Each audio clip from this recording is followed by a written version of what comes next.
न्याय फलदाता कर्म फलदाता शनिदेव 20 जनवरी 2026 को अपना नक्षत्र परिवर्तन कर चुके हैं। अभी तक ये गुरु के पूर्वाभाद्र नक्षत्र में गोचर कर रहे थे और गुरु जो हैं वो आपके अष्टम भाव के स्वामी होते हैं। कोई भी प्लैनेट तब महत्वपूर्ण हो जाता है, तब वो बलशाली हो जाता है जब वो अपने घर में आ जाता है। शनि का उत्तराभाद्र नक्षत्र उनका अपना घर है, अपना राजमहल है। तो अब शनि 20 जनवरी 2026 से लेकर 17 मई 2026 तक अपने ही महल में निवास करने वाले हैं। शनि का ये गोचर अपने नक्षत्र में हमारे वृषभ राशि और लग्न के जातकों के जीवन पर इन तकरीबन 5 माह में किस प्रकार से प्रभाव डालने वाला है, वही हम लोग आज डिस्कस करने वाले हैं। नमस्कार दोस्तों, कैसे हैं आप सभी? माफ कीजिएगा। मैं आपका ज्योतिष मित्र श्लोक वर्मा आपके अपने चैनल श्री हनुमंत कृपा में आपका हार्दिक स्वागत करता हूं, अभिनंदन करता हूं। साथ ही अपने बड़े भैया श्री हनुमान जी से करवत निवेदन करता हूं कि अपने हनुमत कृपा परिवार के सभी सदस्यों को, नए जुड़ने वाले सभी सदस्यों को सुख समृद्धि प्रदान करें, उन्हें उनके कार्यों में आशातीत सफलता प्रदान करें। ये जो मेरे पीछे आप 2 का लिखा हुआ अंक देख रहे हैं ना, ये इस बात को दिखाता है कि या तो आपकी राशि वृषभ है या फिर आपकी लग्न वृषभ है। शनि महाराज आपकी पत्रिका में वर्तमान परिस्थिति में 11वें भाव में गोचर कर रहे हैं, जिसको कि हम लाभ भाव या फिर इच्छा पूर्ति का भाव भी कहते हैं। शनि देव हैं, इस बात को याद रखिएगा। शनि से एक रूखा प्लैनेट है। कोई बहुत ज्यादा आप तात्कालिक लाभ की उम्मीद नहीं कर सकते जब तक कि शनि आपकी पत्रिका में शुभ स्थिति में ना हो। वैसे यदि देखा जाए तो शनि आपकी वृषभ राशि की पत्रिका में शनि आपके भाग्येश होते हैं, साथ साथ कर्मेश भी होते हैं। मतलब भाव आधारित यदि बात की जाए तो यहां पर शनि की स्थिति बहुत सुदृढ़ हो जाती है। लेकिन ये शनि महाराज अब इन 12 भावों में से किस भाव में गोचर कर रहे हैं, किस भाव में आपके नेटल चार्ट में जाकर बैठे हुए हैं, किस नक्षत्र में जाकर बैठे हुए हैं, उस पर यह सारी स्थिति निर्भर करती है कि शनि का 11th हाउस में गोचर आपका इच्छा पूर्ति के लिए रहने वाला है कि नहीं रहने वाला है। हम ये मानकर चलते हैं कि आपकी पत्रिका में शनि की स्थिति शुभ है, क्योंकि तीसरे, छठवें और 11वें भाव में जब कोई पाप ग्रह गोचर करता है या कोई क्रूर ग्रह गोचर करता है और यदि वो आपकी पत्रिका में थोड़ा सा भी बैलेंस स्थिति में है ना, तो ये अपना शुभ परिणाम देता है। शनि महाराज उत्तराभाद्र नक्षत्र में जब गोचर कर रहे हैं तो पहली बात तो ये समझिए कि शनि का जो विचरण हो रहा है, जो गोचर हो रहा है, वो आपके 11th हाउस में मीन राशि फॉल करती है, जल तत्व की राशि है। स्वयं उत्तराभाद्र नक्षत्र जो है ये भी मीन राशि के अंतर्गत फॉल करता है। मतलब नक्षत्र और राशि दोनों जल तत्व की हैं, वहीं शनि स्वयं वायु तत्व से रिलेट करते हैं। तो कहीं ना कहीं आपके कर्म क्षेत्र में कुछ लहरें उठने की संभावना है। यहां पर ये लहरें जो उठेंगी मीन राशि में, ये आपको पॉजिटिव और नेगेटिव दोनों ही तरह के प्रभाव दे सकती हैं। ये इस बात पर निर्भर है कि शनि आपकी पत्रिका में किस स्थिति में है। वीडियो कहीं भी अच्छा लगे, कमेंट बॉक्स में जय श्री राम लिखेंगे, आपको भी अच्छा लगेगा, हमें भी अच्छा लगेगा आपके लिए इस तरह के विश्लेषण लेकर आने के लिए। शनि को 3 दृष्टियां प्राप्त होती हैं दोस्तों, तीसरी, 7वीं और 10वीं दृष्टि। शनि को न्याय का देवता, कर्म का देवता ऐसे ही नहीं कहा जाता। शनि को जो तीसरी और 10वीं दृष्टि दी गई है ना, ये स्पेशल इसीलिए दी गई है कि शनि के न्याय से ना तो कोई नजदीक का बच पाए और ना कोई दूर का बच पाए। नजदीक तीसरी दृष्टि से और दूर का 10वीं दृष्टि से। शनि महाराज की तीसरी दृष्टि जो है ये आपके 1st हाउस पर पड़ेगी, जो कि शनि के मित्र शुक्र की राशि है। उत्तराभाद्र नक्षत्र जो है ये बेसिकली हीलिंग का नक्षत्र है, ये टीचिंग का नक्षत्र है, ये लर्निंग का नक्षत्र है, स्ट्रॉन्ग डिसीजन मेकिंग का नक्षत्र है।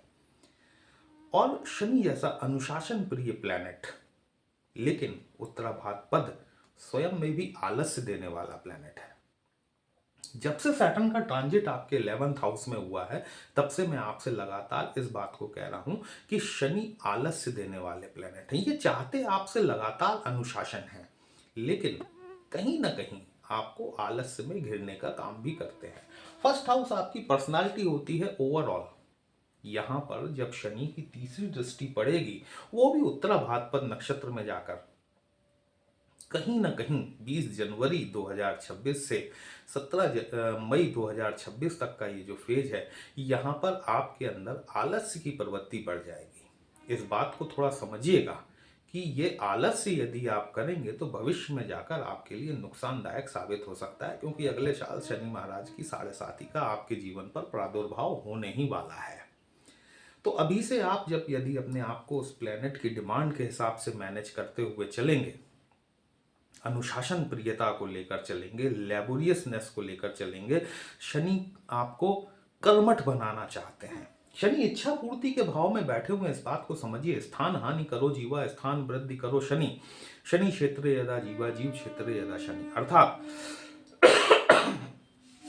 शनि महाराज जिस भाव में भी जाकर बैठते हैं, उस भाव से संबंधित चीजों में विस्तार कर देते हैं, लेकिन बदले में ये आपसे सिर्फ एक्स्ट्रा एफर्ट्स की डिमांड करते हैं, एक्स्ट्रा मेहनत की डिमांड करते हैं। लेबोरियस होना कंपलसरी है आपके लिए, इस बात को समझिएगा। शुक्र की राशि है, भोग पसंद, आराम पसंद व्यक्तित्व है आपका, है ना। लेकिन जब शनि का गोचर हो रहा है तो उसको थोड़ा सा मेहनत में कन्वर्ट कीजिए। वैसे पिछले कई समय से वृषभ राशि की स्थितियां बहुत अच्छी चल रही हैं, लोगों ने प्रमोशंस भी गेन किए हैं, लोगों को सैलरी इंक्रीमेंट्स भी मिले हैं। अब ये बात और है कि दशा अंतरदशा आपकी कहीं बाधक या मारक प्लैनेट की चल रही हुई तो बात अलग है। शनि की सप्तम दृष्टि जो है वो आपके पंचम भाव पर पड़ेगी।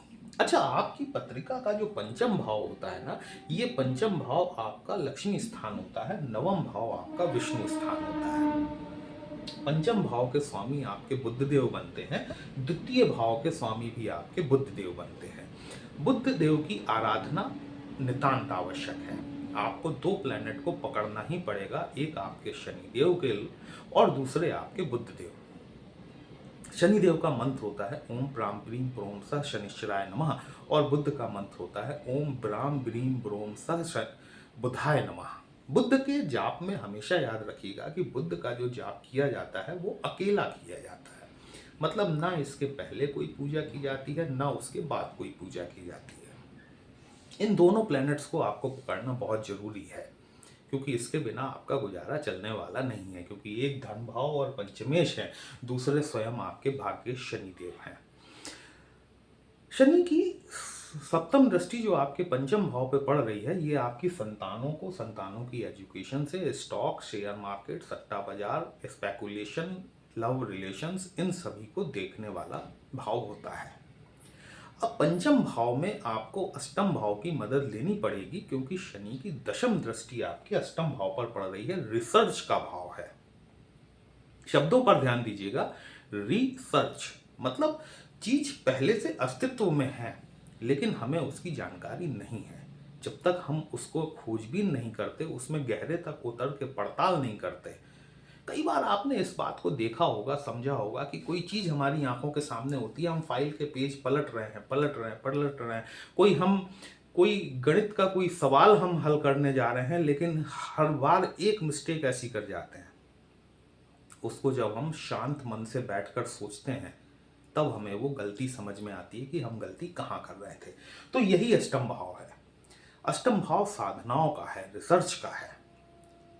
वो सभी जातक जो कि चिकित्सक हैं, हीलर हैं, टीचर्स हैं, उपदेशात्मक गतिविधियों से जुड़े हुए हैं, उत्खनन के क्षेत्र से जुड़े हुए हैं, पेट्रोकेमिकल से जुड़े हुए हैं, माइनिंग के क्षेत्र से जुड़े हुए हैं, अपने काम में उन्हें थोड़ा सा रिसर्च इन्वॉल्व करने की जरूरत है। जैसे ही आप रिसर्च इन्वॉल्व करेंगे, आप टैक्स कंसल्टेंट भी हो सकते हैं, आप चार्टर्ड अकाउंटेंट्स भी हो सकते हैं, ठीक है। तो जैसे ही आप अपने अष्टम भाव को स्टॉक मार्केट में एक्टिवेट करेंगे, शनि महाराज आपको फायदा दे जाएंगे। सट्टा बाजार, स्पेकुलेशन में मैं बिल्कुल समर्थन नहीं करता हूं। तभी मैं यहां कहूंगा कि यदि आप इस तरह के कामों में, यदि आप अपने आप को उलझाए रखे हुए हैं, तो रिसर्च कीजिए। रिसर्च के बाद ही आपको सफलता मिलेगी, अन्यथा सट्टा और स्पेकुलेशन के मामले में शनि महाराज आपको फंसा सकते हैं। वीडियो कहीं भी अच्छा लगा हो, अपने इस चैनल को लाइक शेयर और सब्सक्राइब जरूर कर लीजिएगा। हमसे यदि पत्रिका का विश्लेषण कराना चाहते हैं, व्हाट्सएप नंबर थंबनेल में दिया गया है दोस्तों। पर्सनल कंसल्टेशन पेड होता है, एक छोटी सी फीस आपको पे करनी होती है। आपकी समस्या का उचित समाधान हमारे द्वारा करने का प्रयास जरूर किया जाता है। चलिए फिर मिलते हैं, तब तक के लिए जय श्री राम।